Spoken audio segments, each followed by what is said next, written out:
미국 연방준비제도가 오늘 기준금리를 0.75%포인트 인상했습니다. 극심한 물가를 잡기 위해 지난달에 이어 2달 연속 공격적으로 금리를 올린 겁니다. 뉴욕 연결하겠습니다. 이용주 특파원, 최근 경제 지표와 연준 인사들의 발언 등을 종합해 볼 때 0.75%포인트 인상안이 유력하지 않았습니까? 예상했던 대로 나왔어요.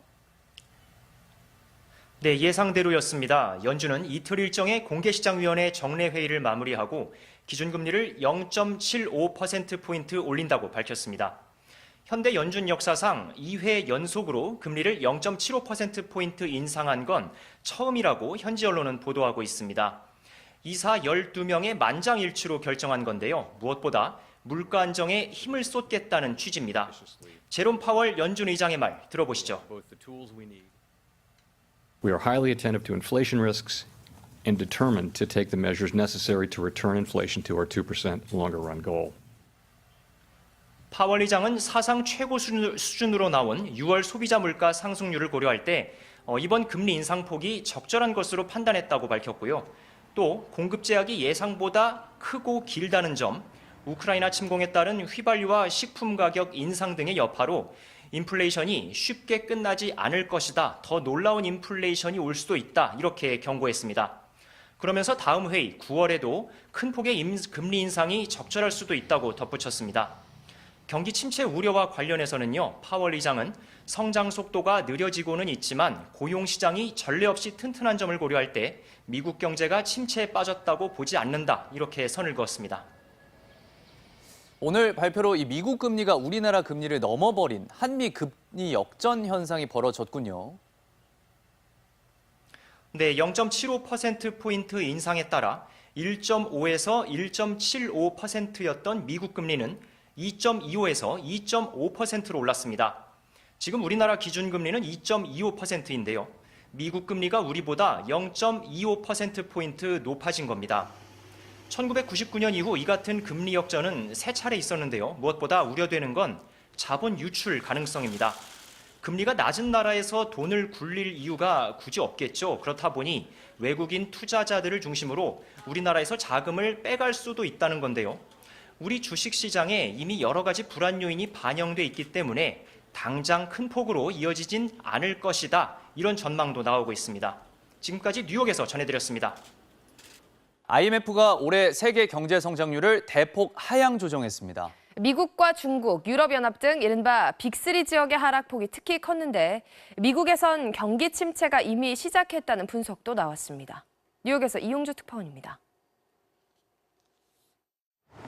국제통화기금 IMF는 현지 시간 26일에 발표한 보고서에서 올해 경제 성장률을 기존 전망보다 0.4%포인트 낮은 3.2%로 전망했습니다. 1월에 비해서도 1.2%포인트 낮고 지난해 6.1%와 비교하면 절반 정도로 줄어든 겁니다. Global output contracted in the second quarter of this year. Under our baseline forecast, growth slows down from last year's 6.1% to 3.2% this year.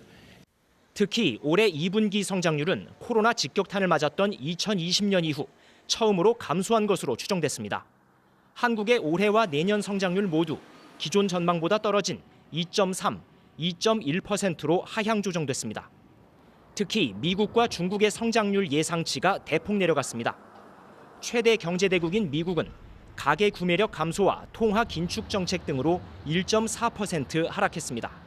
중국은 코로나 봉쇄, 부동산 위기 여파로 3%대 성장이 예상됐는데 이는 40여 년 만에 가장 낮은 수준이라고 IMF는 설명했습니다. 미국의 2분기 국내 총생산이 마이너스로 나올 가능성이 높은 가운데 IMF는 경기 침체를 피하기 어려울 것이라고 경고했습니다. The outlook is darkened significantly since April. The world may soon be teetering on the edge of a global recession, only 2 years after the last one. 경기 침체가 임박했느냐는 문제는 미국 중앙은행 연방준비제도의 정례 회의에서도 핵심 주제가 될 전망입니다. 연준이 물가 안정을 최우선 목표로 삼고 있는 만큼 지난달에 이어 2달 연속으로 금리를 0.75%포인트 올릴 것이란 전망이 우세하지만 변수는 경기 침체 가능성입니다. 물가 잡기와 경기 침체 피하기란 두 가지 과제를 두고 연준의 고민은 깊어질 것으로 보입니다. 뉴욕에서 MBC 뉴스 이용주입니다. 소비자들의 심리가 빠르게 얼어붙고 있습니다. 앞으로 1년 동안 물가가 얼마나 더 오를 것 같냐고 물었더니 역대 최고로 높은 수치가 나왔습니다. 그나마 민간 소비가 성장을 지탱했는데 이것마저도 기대하기 어렵게 될 거라는 뜻입니다. 이덕영 기자가 취재했습니다. 서울의 한 전통시장. 1.2kg짜리 쪽파 한 단은 1년 전보다 4,000원 올라 11,000원.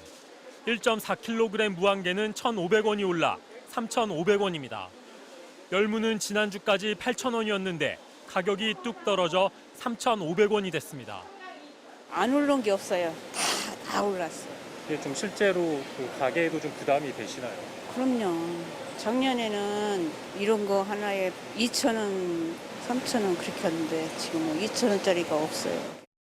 소비자들에게 앞으로 1년 동안 물가가 얼마나 오를 것 같냐고 물었더니 평균 4.7%라고 답했습니다.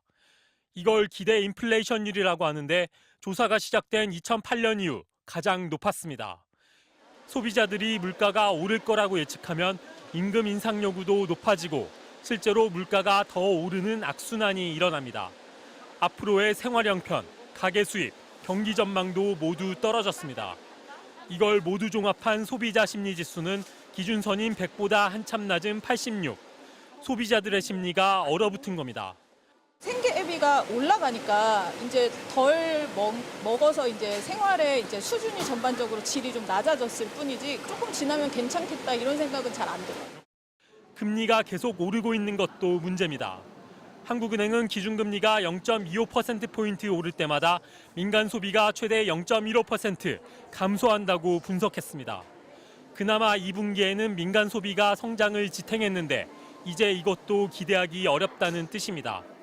집값 전망도 역대 가장 낮은 82를 기록해 집값 하락세가 더 가팔라질 것으로 보입니다. MBC 뉴스 이덕영입니다. 자, IMF는 경기 침체, 세계 경기 침체를 기정사실화한 거 아닌가요?